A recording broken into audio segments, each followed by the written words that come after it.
thanks to all dedicated efforts to the STAD solution team. So now I feel very confident to pursue my career in software testing. My name is Deepali Sharma. I completed my BCA in 2020. So due to the my financial issue, I was not able to pursue MCA.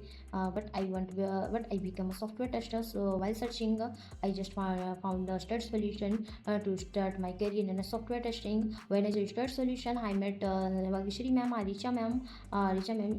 Then they realized me to you making a career in a software testing. So and during this training, I have learned many things such as how to test cases, how to write bug report, and how to test a web application, and many more things.